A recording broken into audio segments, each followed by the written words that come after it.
तो सबको हम प्यार देते हैं, प्यार लेते हैं, और आप सबके प्यार में हम इसीलिए रहते हैं कि आप खुद ही इतने प्यारे हो। लेकिन आपने जो बाबजी में किया है, मतलब एक जॉली, एक भोजपुरी गोविंदा आपको कह सकते हैं, और बहुत अच्छा लगता है आपके साथ हमेशा काम करके।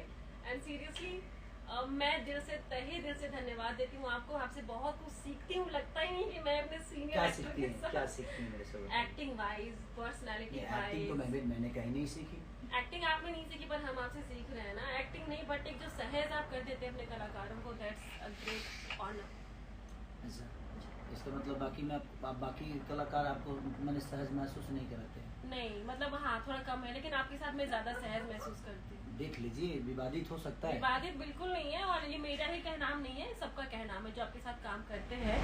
एंड आपको भी लगता है, अब दिल से भी, अगर आपका मूड भी खराब होता है, आप असहज होते हैं, कभी कभी होता है, लेकिन आप फिर भी अपने को एक्टर को, जब मैंने पहली फिल्म आपके साथ की थी तो उस टाइम से मैं आपकी इस बारे में बहुत बड़ी फैन हूँ कि आप बहुत कोऑपरेटिव एक्टर हैं और ऑसम। नहीं, कोऑपरेशन, एक बात बताइए तुझे जी, अगर हम इंसान बन के अपने जीवन को चलाएं तो शायद हम पूरी दुनिया को कोऑपरेशन कर सकते हैं। बिल्कुल बिल्कुल। और पूरी दुनिया को कोऑपरेट कर सकते हैं। कि देखिए, स्टारडम इंसान के पर्दे में होता है, जब स्टारडम आपके दिल में घुसता है, दिमाग में घुसता है, तभी आप किसी की इज्जत नहीं कर पाते हो। आप समझ सकते हो ना? मैं बिल्कुल समझ रही हूँ। तो फॉर्च्यूनर से चलने वाला आदमी और ओडी से चलने वाला आदमी या रेंज रोवर से चलने वाला आदमी अगर रोड पे चलने वाले इंसान का कदर नहीं करेगा तो समझ लो कि उसके अंदर अहंकार है। लेकिन वो जब तक फॉर्च्यूनर पे बैठे तभी तक उसके अंदर वो बातें हो, लेकिन जब वो उतरे तो सब पूरे जमीन के लोगों का हो जाए।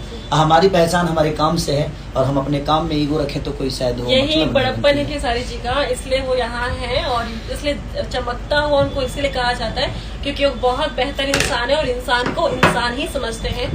और ऐसा एक पर्दे पे नहीं बल्कि एक निजी जिंदगी में लोगों की हेल्प करते हुए भी आप लोग देखे होंगे। तो he is one and only confuse ये सहिया लइका खिलाई की देवर के। आज जो गाना भी रिलीज हुआ है, हाँ, और मुझे लगता है कि आप लोगों ने बहुत प्यार भी दिया उस गाने को। और पूरे आज बीना से लेकर सीतामढ़ी से लेकर पायल सिनेमा थिएटर से लेकर हाजीपुर गणेश से लेकर जहाँ जहाँ भी चीजें लगी है बाबजी का। और एक और खुशखबरी की मेरी सिनेमा यूपी में लगी है, चोरी चोरी चुपके चुपके, जिसका आनंद मंदिर का भी 3 साल का एक बड़ा रिकॉर्ड हुआ है आज कि 3 साल में इतनी पब्लिक कभी आई ही नहीं। तो मैं चाहता हूं कि आप लोग ऐसे ही प्यार अपने बेटा, अपने भाई और अपने एक्टर्स और अपने जितनी भी हमारी हीरोइनें हैं, सब लोग बड़ी खूबसूरत, बड़ी प्यारी हैं, बड़ी मेहनती हैं। ये लोग बड़ी मेहनत करती हैं, तब आप लोग इतना प्यार करते हैं। और ऐसे ही अगर आप लोग हर सिनेमा को अगर ऊपर रखिएगा, प्यार दीजिएगा, तो हर एक्ट्रेस, हर एक्टर, हर उस कलाकार को एक ऊर्जा मिलेगा और वो और अच्छा काम करने की कोशिश करेगा। तो भोजपुरी जिंदा तभी रहेगी जब तक आप लोग हॉल में जाएंगे। बस ऐसे तो हमारे डिस्ट्रीब्यूटर परवीन जी को ढेर सारी शुभकामना, हमारे डायरेक्टर देव पांडे जी को ढेर सारी शुभकामना, गोविंदा जी हमारे, मनोज टाइगर जी, हमारी रीतू जी, हमारे प्रकाश जैस जी, मैंने जितने भी आर्टिस्ट उसमें है सबको, संभावना जी, सबके दिल से प्रणाम, सबको ढेर सारे कांग्रेचुलेशंस। हाँ। और आपकी फिल्म आज जो चोरी चोरी चुपके चुपके रिलीज हुई है, तो शहर अफसर जी को भी दिल से, हाँ, और निशांत उज्ज्वल जी को भी दिल से धन्यवाद कि निशांत भाई ने बहुत ग्रैंड ओपनिंग दिलाई थी हम लोगों को, बिहार में भी और यूपी में भी ग्रैंड ओपनिंग।